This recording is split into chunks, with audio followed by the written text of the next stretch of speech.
Hey guys, it's Night Flame, and today guys, I will be giving you a comic book haul. This is really early because I got my comics today actually from Discount Comic Book Service. I'm not sure if they deliver early because I usually get on my comics on Friday. So I don't know if they usually deliver early when it's like annuals week or the fifth week of a month. But yeah, I never got my comics on a Thursday, so I feel happy because yeah, I can read them early. But yeah, first of all, it's my comic bookshop haul, which is Big Planet Comics, so thanks to them. And the bottom is Discount Comic Book Service. So what did I get this week? I will briefly talk about them. And for all my comic book haul comics, which is the one without bags and boards, I have a review up for them already. And yeah, so just trying to point that out. So let's start off with Deathstroke #1. Yeah, Deathstroke #1. I reviewed this, and I didn't like it, but I will definitely continue it. I will finish this story arc, and I will pick up at least the first issue of the next story arc to have a sense of what's happening. The art is done by Tyler Kirkham. His art is beautiful, so the art is gonna be in good hands when it comes back in. I mean, not when it comes back, but when it changes artists in October. And the October new storyline focuses on the Suicide Squad, so I'm excited for that since Suicide Squad and Deathstroke have a history, and yeah, it sounds more of a interesting storyline than the one we got. So yeah, but still, I thought this issue was, I guess not horrible, but it wasn't good. So yeah, that's stroke #1. Next is Batgirl #3. I love this issue. I will always continue picking Batgirl, and you can watch my review for this one. And Batgirl came out 2 times this week, as we got the annual and the regular series, and yeah, this is my pick of the week so far. So yeah, fun. Batgirl #42. Next is Gem and the Holograms #5. This is always a fun series. Great art here, great writing, and yeah, every month I like it. It's a fun series. Shield, I also read this. Shield #8. It's my worst pick of the week so far. But yeah, oh no, Deathstroke is my worst pick of the week. But yeah, Shield wasn't good in my opinion either. Also, Book of Death, I have my review for this. This came out last week, but I just read it this week, and I actually enjoyed it. So yeah, that's my comic book shop haul. Now let's talk about my Discount Comic Book Service haul, and there's gonna be a little few extras here. First is 1602, Witch Hunter Angela. I wasn't a big fan of issue #1. I decided to get issue #2 because of the Guardians of the Galaxy, and we'll see what I think about it. I thought issue #1 was too worthy.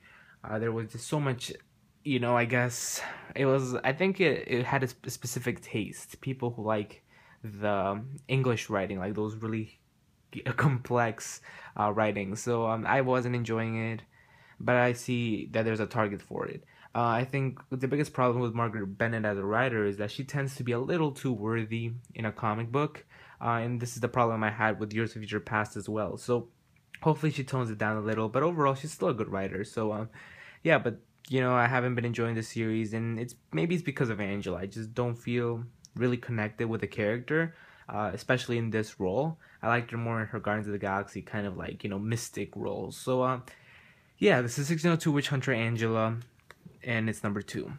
Next is a series that I decided to trade read. I didn't pick up issue #8, but I guess I ordered #9, and this is Copperhead #9. Yeah, Copperhead is always a fun series. I love the art for this series, and I'm not sure what happened in the last issue, but in the cover we see Clara riding these kind of like big animals. So yeah, I'm excited to read this. I got Batgirl Annual #3 again. Just had to get it because it was a good issue, and I knew I ordered it. I just wanted to read it early because I thought I was gonna get my comics on Friday. Next, I got MODOK Assassin #3. Yeah, I love this miniseries. 2 issues left. I'm gonna see what's gonna happen here, but yeah, so far it has been really fun. There's a lot of, I guess, comedy here that we don't see in other Secret Wars books. And I feel like this is kind of Secret Wars heavy as well. We see a lot of references to Doom and the domains, and yeah, it's a pretty fun series. So if you're not reading it, which I know a lot of you aren't, definitely give MODOK Assassin a try. It has impressed me so far.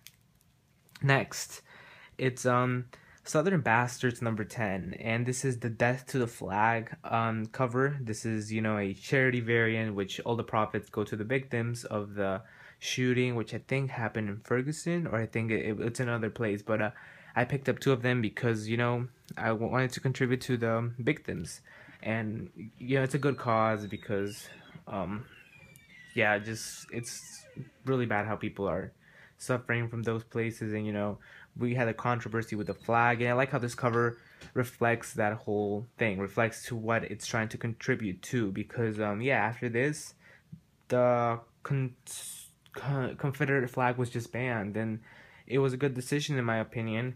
And yeah, we got the death to the flag, long live the South. And I find it so cool that they put it in this comic, because Southern Bastards takes place in the South, and it's cool how we have this variant for this, because I feel like this is the perfect comic to put it for, because probably the audience for this comic is people from the South. They probably enjoy this, so yeah, it's pretty cool. Jason Aaron and Jason Latour uh, did this for the victims, and I picked up two of them just because I'm trying to contribute. So awesome.